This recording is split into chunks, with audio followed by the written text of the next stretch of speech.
जय सिया राम। तो कल तक हमने अपनी प्यारे कथा रसिक श्री सीता राम जी को श्रवण कराया, किस तरह मीराबाई जी को षड्यंत्र करके भूत बंगले में बंद कर दिया गया। लेकिन मीराबाई जी तो कहाँ किसी से डरने वाली, ठाकुर जी की भक्त हैं। ठाकुर जी के होते हुए कोई किसी से नहीं डरता। उनके भक्त सदा निर्भय रहते हैं अपने ठाकुर जी के भरोसे, अपने हनुमान जी महाराज के भरोसे। तो अब मीराबाई जी निश्चिंत निर्भय। भूत प्रेतों ने बहुत डराने की कोशिश की, मारने की कोशिश की, लेकिन वे भी समझ गए कि इनका हम कुछ नहीं बिगाड़ सकते। ये कोई दिव्य आत्मा है, ठाकुर जी की है ये। तो अब हार कर उनके चरणों में आए, उनसे निवेदन किया कि हमारा उद्धार कीजिए, हमें बचाएं इस योनि से, हमें मुक्ति प्रदान कीजिए। बहुत कष्ट पा रहे हैं हम, कितने ही साल हो गए, हजारों वर्ष हो गए। हमें प्यास तो लगती है, हम जल नहीं पी पाते, हमें भूख लगती है, हम भोजन नहीं कर पाते, बहुत ही कष्ट में है, हमारा उद्धार करें। मीराबाई जी ने पूछा कि आप सब ऐसे कैसे बन गए, क्या हुआ आपके साथ। तब तो उन्होंने बताया कि हम इसी राजवंश के हैं, लेकिन अब हमारा आचरण अच्छा नहीं था, ना कभी भक्ति की, और राजा बन के भी प्रजा की सुख का विचार नहीं किया, कर वसूली की, गलत काम किए हमने। तो जिसी सब के कारण, पाप कर्मों के कारण हमें अब ये योनि मिली है। गलत आहार, गलत व्यवहार के कारण हम प्रेत बने हैं, लेकिन अब हमारी कष्टों से हमें मुक्ति दे, हमें उद्धार करे हमारा। तब तो मीराबाई जी ने कीर्तन स्टार्ट किया और कहा, आप सब प्रभु का नाम लीजिए ना, उनका नाम ही उद्धार करेगा। लेकिन उस योनि में तो ठाकुर जी का नाम भी नहीं लिया जा सकता, इतनी भयंकर योनि है, चाहकर भी ठाकुर जी के पास नहीं जा पाएंगे हम। उन्होंने कहा कि हम कैसे नाम लें उनका, हम नहीं ले पाएंगे। तब तो मीराबाई जी, उन्होंने कृपा की, कीर्तन स्टार्ट किया, खूब प्रेम से ठाकुर जी को पुकारा, कीर्तन किया। और एक संत का प्रभाव, कीर्तन सुन सुन के अब प्रेत आत्माओं में इतनी शक्ति आ गई कि वे भी कीर्तन करने लगे, ठाकुर जी का नाम बोल पा रहे थे। अब वे सब प्रेत आत्माएं मीराबाई जी के संग कीर्तन कर रहे हैं, ठाकुर जी के नाम संकीर्तन कर रहे हैं।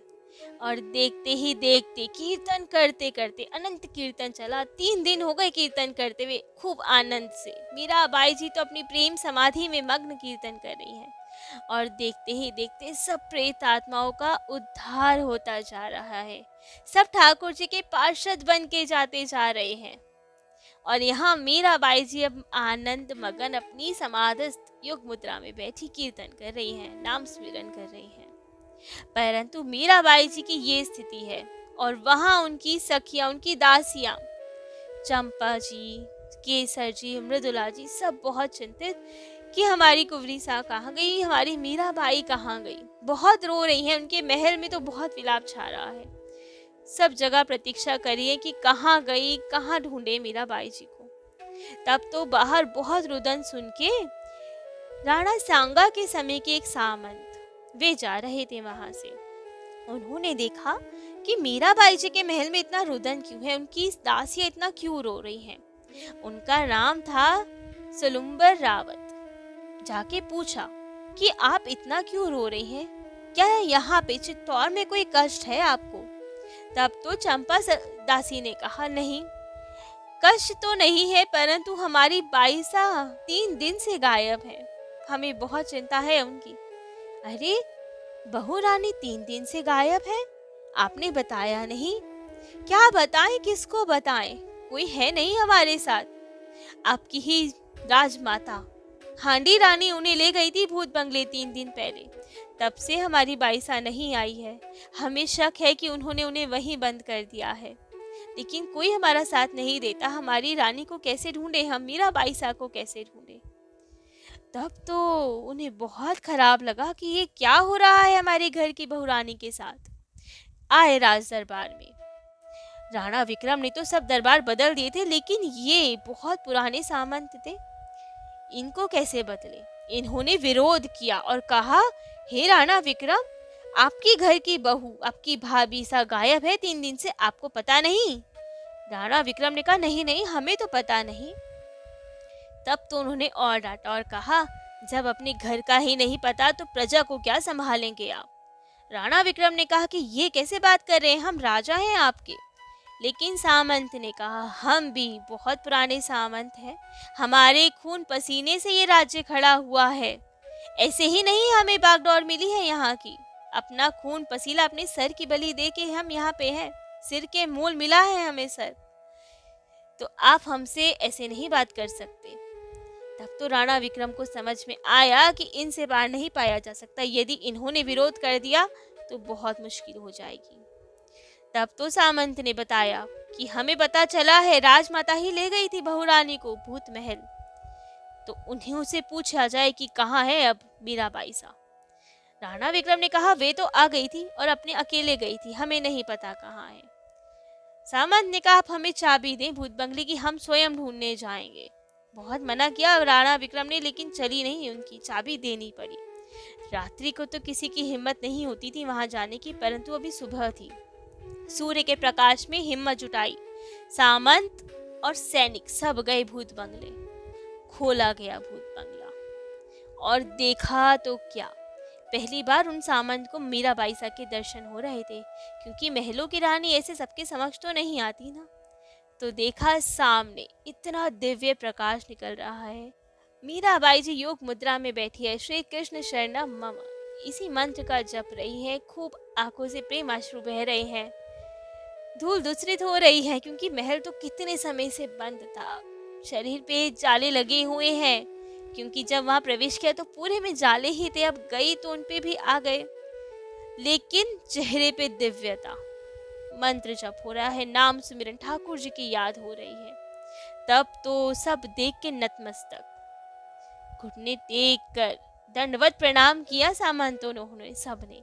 उनकी सखियों को, दासियों को बुलाया गया, सब आई, मीराबाई जी को लिवा के ले गई, रथ में बिठाया गया, स्नान कराया गया और भोजन पानी जल सब पवाया गया। पूछा गया मीराबाई से कि किसकी योजना थी, क्या क्या हुआ वहां पे। लेकिन मीराबाई जी तो मीराबाई जी, कहाँ किसी में दोष देखे। उन्होंने कहा, अरे नहीं, कुछ नहीं हुआ, किसी का दोष नहीं है। दासियों ने कहा, नहीं नहीं, हम जानती हैं हांडी रानी की चाल है सब। मीराबाई जी ने कहा, किसी को दोष ना दीजिए, ये सब मेरे ही ठाकुर जी की लीला थी। आपके ठाकुर जी की लीला? हाँ हाँ, उन्हीं की तो योजना थी, जिन्होंने ही तो मुझे वहां रोका था। कैसे? तब मीराबाई जी ने कहा, वहां बहुत बहुत जीव दुखी थे, प्रेत आत्माएं थी हजारों, जो बहुत कष्ट भोग रही थी। कैसे उद्धार होता उनका? मेरे ठाकुर जी को तो उद्धार करना था, तो इसलिए ठाकुर जी ने मुझे भेजा। ठाकुर जी ने हमसे ही वहाँ कीर्तन करवाया और ठाकुर जी ने, मेरे गिरधर लाल ने सबको मुक्ति प्रदान की वहाँ पे। तो क्या हो गया, मैं 3-4 दिन वहाँ रह गई तो सबकी मुक्ति तो हो गई। और कहा, अब राजमाता को कह दीजिएगा आराम से जाके महल में घूम ले, कोई बाधा नहीं है वहाँ पे, खूब सुंदर सफाई करवाएं और खूब दर्शन करें। अब कोई नहीं भय, वहाँ पे कुछ नहीं है, अब सबकी मुक्ति हो गई है। अब तो सर्वत्र मीराबाई जी की जय जयकार। लेकिन अब हांडी रानी, राणा विक्रम, उदयबाई सब परेशान, ये तो फिर बच के आ गई। राणा को तो लग रहा था ना 3 दिन हो गए, अब कहाँ ही बचेगी, इसलिए चाबी दे दी थी कि कोई बात नहीं, मृतदेही तो मिलेगी। लेकिन मीराबाई जी तो बच गई। अब क्या किया जाए, सब योजनाएं फेल होती जा रही हैं, कैसे इनको ठिकाने लगाया जाए। तब तो उनकी बहन ने कहा कि मीराबाई जी का अधिकतर बल तो यही सब इनकी दासियां हैं, जो इनके मायके से आई हैं। यही नहीं बताती सामंत को तो मीराबाई जी वहीं सड़गल के मर जाती। तो पहले इन्हें ही दूर किया जाए इनसे। कैसे दूर किया जाए? तब तो योजना बनाई गई कि अपनी दासियां भेजी जाए वहां पे और फिर षड्यंत्र रचा जाए। तो राणा विक्रम ने 4 दासी भेजी मीराबाई जी के पास। मीराबाई जी से कहा गया, इनको सेवा में स्वीकार करो। सबने मना किया कि हमें आवश्यकता नहीं है। मीराबाई जी ने भी कहा कि हमें ज्यादा दास दासियों की आवश्यकता नहीं, हमारा कार्य सुगमता से चल रहा है। लेकिन राणा की आज्ञा कि इन्हें सेवा में रखो।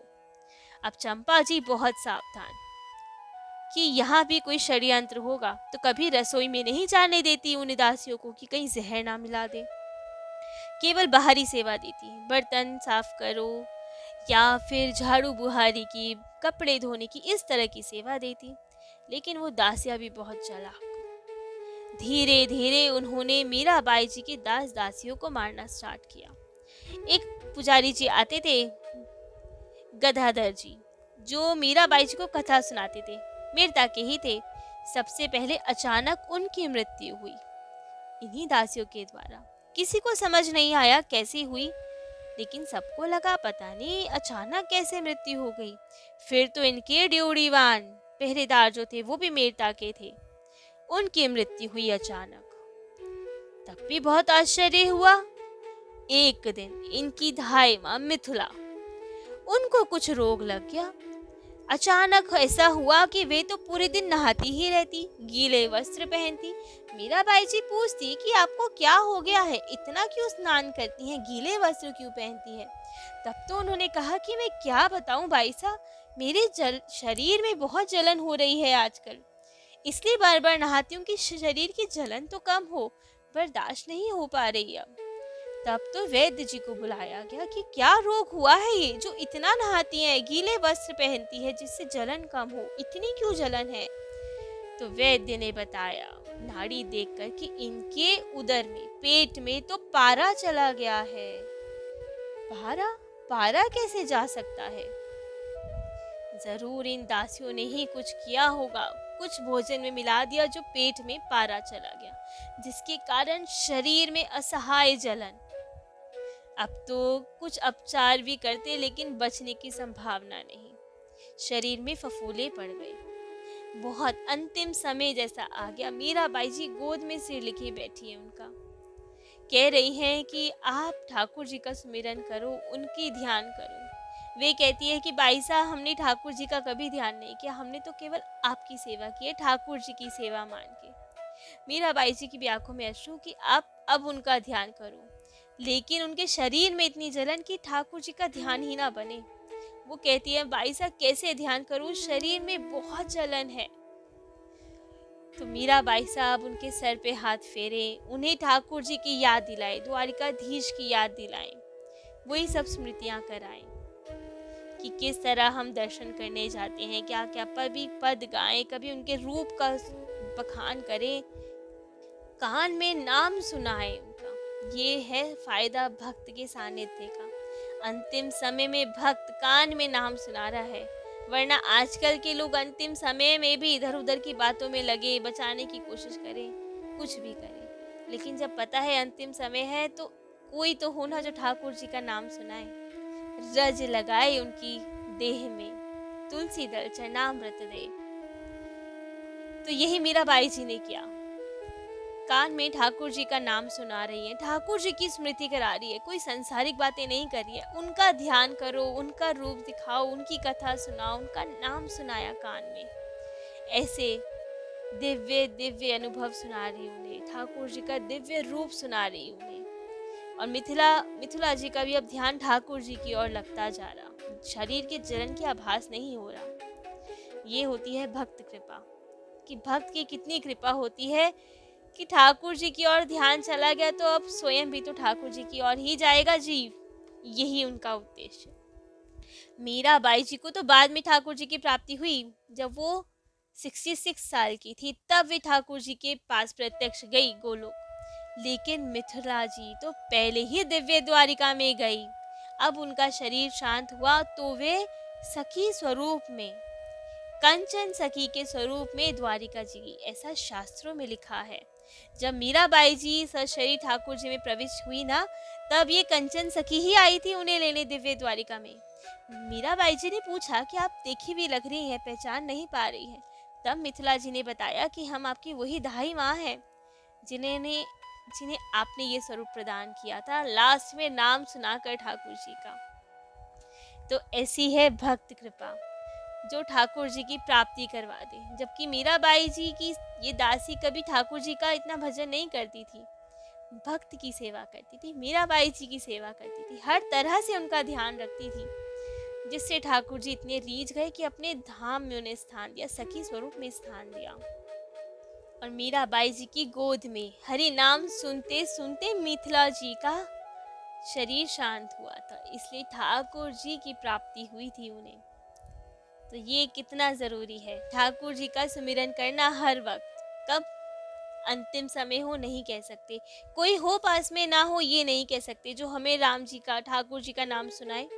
तो बेटर है हम खुद ही जपते रहे। यदि हम आज जपेंगे तो लास्ट में ठाकुर जी को भी तो याद रहेगी कि इसने हमारा हमेशा नाम लिया है। अब इसका अंतिम समय है, ये हमें नहीं भज पा रहा तो हम ही भज ले। वे हमारा याद कर लेंगे और वे याद करेंगे तो अपने पास ही बुलाएंगे।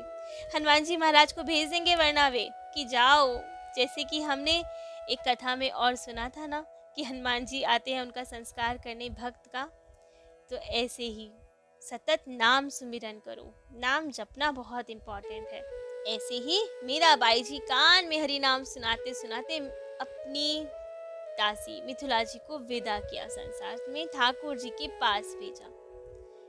तो आगे और क्या क्या षड्यंत्र होते हैं मीराबाई जी के खिलाफ, कैसे ठाकुर जी उन्हें बचाते हैं हर बार, भक्ति का प्रताप क्या है, मीराबाई जी की भक्ति कैसी है, ये सब हम अपने कथा रसिक श्री सीताराम जी को कल श्रवण कराएंगे। आज के लिए इतना ही। जय जय श्री सीताराम।